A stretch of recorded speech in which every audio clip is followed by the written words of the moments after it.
Assalamualaikum warahmatullahi wabarakatuh. Bismillah, walhamdulillah, wassalatu wassalamu ala rasulillah wa ala alihi wa sahbihi wa mawalah, amma ba'du. Pada kesempatan video kali ini insyaallah kita akan meneruskan kajian nahwu dasar kita. Selanjutnya kita akan menerangkan tentang mengetahui tanda-tanda atau ciri-ciri daripada masing-masing i'rab yang telah kita pelajari di kajian lalu, yaitu 4 i'rab tersebut, yaitu rafa, nasab, khafad, dan jazm. Kemudian tanda-tanda dari keempat i'rab itu apa masing-masingnya, kita akan sama mempelajari pada kesempatan video kali ini. Langsung saja, bismillahirrahmanirrahim. Musannif berkata, babu ma'rifati alamatil i'rabi. Bab ini hendak menerangkan pengetahuan tentang tanda-tanda daripada i'rab. Baik, lirrab'i arba'u alamatin, ad-dhammatu wal wawu wal alifu wan nunu.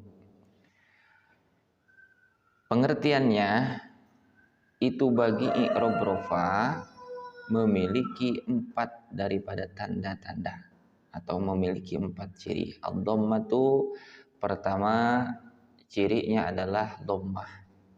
Yang kedua, al-wawu, ciri daripada i'rab rafa ini adalah wawu. Yang ketiga, ciri daripada i'rab rafa ini adalah alif. Yang keempat, ciri dari i'rab rafa ini adalah nun. Nah, jadi selalu kita ingat keempat tanda i'rab ini sebagai modal dasar kita dalam beranjak semakin memahami tentang kajian ilmu nahwu atau tata bahasa Arab. Rafa punya tanda berapa? 4. 1 dhammah, kedua wawu, ketiga alif, keempat nun. Nah, itu yang perlu kita ingat. Kemudian selanjutnya akan kita jelaskan atau musannif di sini akan menjelaskan dari keempat tanda i'rab rafa tadi. Dhammah, wawu, alif, dan nun, di mana sajakah tanda-tanda tersebut bisa menjadi memberikan kontribusi menjadi ciri di dalam i'rab rafa. Nah, selanjutnya di sini musannif berkata, fa amma dhammatu fatakunu alamatan lirraf'i fi arba'ati mawadhi'a fil ismil mufradi wa jam'it taksiri wa jam'il muannatsis salimi wal fi'lil mudhari'i alladzi lam yattasil bi akhirih syai'un. Jadi i'rab rafa yang pertama yaitu dhammah, yang mana dhammah ini merupakan ciri utama daripada i'rab rafa seperti di video yang lalu kita telah sama jelaskan. Nah, rafa ini bisa dia memberikan kontribusi menjadi tanda di dalam i'rab rafa itu hanya di 4 tempat. 1. Fil ismil mufradi, di dalam isim mufrad. Apa itu isim mufrad? Secara dasar kita ketahui dulu isim mufrad itu adalah kata tunggal. Seperti Zaidun, seorang Zaid. Rajulun, seorang laki-laki. Nah, itu kata tunggal. Ya. Adakan bahasa itu beberapa orang Zaid, beberapa orang laki-laki, beberapa rumah, itu kata-kata majemuk berarti. Nanti masuknya ke dalam jamak. Kalau isim mufrad ini adalah kata tunggal. Contohnya seperti lafal Zaidun. Contohnya seperti lafal rajulun.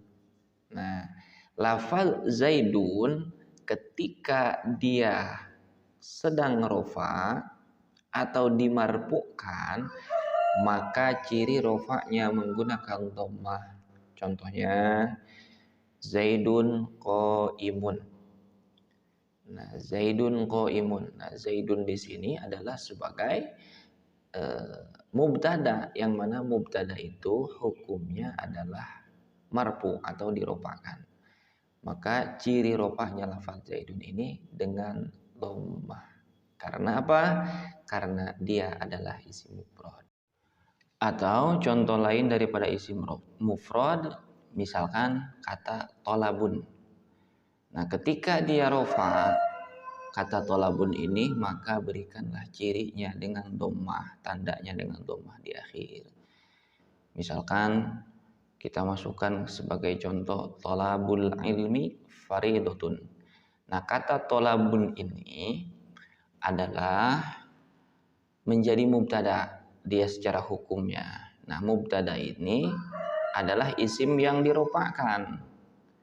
Nah, berarti tolabun ini hukumnya marfu atau dirofakkan. Nah, ciri rofaknya tolabu itu dengan dhammah. Kenapa alasannya? Karena dia isim mufrad. Selanjutnya yang kedua, si dhammah menjadi ciri di dalam i'rab rofa, yaitu wajam'it taksiri di dalam jamak taksir. Apa itu jamak taksir? Jamak taksir itu adalah kata majemuk, kata yang menunjukkan arti banyak dan dirubah daripada bentuk mufradnya. Taksir sendiri, salah satu ulama memberikan penafsiran taksir itu sama dengan tagir atau berubah. Jadi dia dirubah daripada bentuk mufradnya. Misalkan bentuk kata tunggalnya adalah misalkan kalau kita contohkan di sini adalah asadun, seekor singa. Nah, untuk beberapa ekor singa kita ucapkan dalam bahasa Arab berarti kata majemuk, kata yang menunjukkan arti banyak. Berarti kita buat jamak taksirnya adalah usudun. Nah, usudun. Nah, usudun artinya beberapa ekor singa. Nah, atau contoh lain, rasulun, seorang rasul. Kalau untuk beberapa orang rasul, jamak taksirnya adalah rusulun. Jadi di sini kita contohkan dalam konteks ar-rusulu. Hum ashkhasun ikhtarahumullahu lihidayatin nas. Apa artinya? Rasul-rasul atau para rasul itu adalah mereka yang telah memilih Allah kepada mereka untuk memberikan, mengajak kepada jalan petunjuk kepada para manusia. Nah, itu jamak taksir. Nah, kata ar-rusulu di sini dia sebagai mubtada. Ingat, mubtada itu hukumnya adalah isim yang dirofakkan atau marfu'. Ciri atau tanda rupanya ar-rusulu ini adalah dhammah. Kenapa? Karena dia adalah jamak taksir. Selanjutnya, yang ketiga, dhammah memberikan kontribusi sebagai tanda di dalam i'rab rofa itu adalah di dalam jamak muannas salim. Jamak muannas salim ini adalah kata majemuk yang diperuntukkan untuk kata yang bergenre perempuan, atau bahasa ilmu nahunya muannas, bergenre perempuan atau muannas. Baik itu perempuan secara hakiki atau perempuan secara lafzi genrenya. Contoh perempuan secara hakiki misalkan muslimun, seorang muslim laki-laki. Kalau kita hendak berkata beberapa muslim perempuan, maka kita berikan dia ukurannya itu dengan jamak muannas salim. Jadi muslimatun. Nah, beberapa muslim perempuan. Nasirun, seorang penolong laki-laki. Kalau penolongnya beberapa perempuan, maka masukkan dia kepada ukuran jamak muannas salim. Menjadi nasirotun, beberapa penolong perempuan. Nah, untuk jamak muannas salim ini mudah saja. Patokannya adalah sebuah kata yang ditambah alif dan ta di ujungnya. Ketika kita perhatikan contoh muslimun, kata tunggal isim mufrad, seorang muslim. laki-laki. Kalau untuk jamak muannats salimnya kita hendak mengatakan beberapa muslim perempuan, tinggal tambah alif dan ta ujungnya saja menjadi muslimatun. Nah, sama jamak muannats salim ini juga ketika dia dalam keadaan marfu atau diropakan, maka diberikanlah tanda ropanya itu dengan lommah. Contohnya di sini ja'at al-muslimatu. Ja'at sudah datang. Siapa? Al-muslimatu, beberapa wanita muslim. Nah, seperti itu. Ya, al-muslimatu nih dalam tarkib hukumnya dia sebagai fa'il atau subjek dari kata kerja ja'at. Ja'at itu sudah datang kata kerja. Nah, membutuhkan fa'il dia. Nah, hukumnya fa'il ini adalah rofa atau marfu, dirofakan. Nah, maka al-muslimatu di sini harus hukumnya rofa. Nah, ciri rofanya atau tanda rofanya dengan dhammah. Kenapa? Karena dia jamak muannats salim.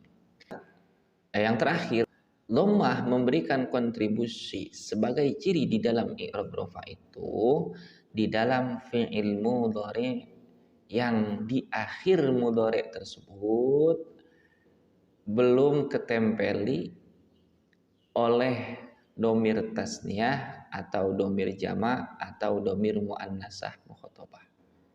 Contohnya ujungnya yang belum ketempelan apa-apa tuh fi'il mudhari. Yansuru, yadribu. Nah, yansuru ini ujungnya belum ketempelan alif domir tasniyah. Apa itu alif domir tasniyah? Alif domir tasniyah itu adalah alif yang menunjukkan berarti fa'ilnya atau pelaku dari pekerjaan kalimat fi'il tersebut adalah dua orang. Kalau waw domir jama' berarti adalah subjek atau fa'il yang melaksanakan pekerjaan tersebut adalah ramai-ramai. Contohnya seperti ini. Yansuru, sedang menolong ia seorang. Kalau yansuroni, ya pakai alif domir tasniyah dia. Yansuroni, sedang menolong dia laki-laki berdua. Kalau pakai waw domir jama, yansuruna, sedang menolong mereka laki-laki. Mereka banyak. Nah, subjeknya, pelaku pekerjaan penolongan itu. Nah, seperti itu. Jadi ketika fi'il mudhari yang di akhirnya belum ketempeli oleh alif domir tasniyah atau waw domir jama', maka ropaknya dia dengan dhammah. Contohnya lafad yansuru dan yadribu. Yansuru ini ketika ropa dia. Kenapa dia ropa? Karena yansuru ini adalah fi'il mudhari yang belum kemasuki di awalnya alif domir amil jawazim atau amil nawasib, maka dia hukumnya ropa. Dan ciri ropanya dia adalah dhammah. Karena apa? Karena fi'il mudhari yang belum di akhirnya ketempeli oleh alif domir tasniyah atau waw domir jama'. Wallahu a'lam bishawab.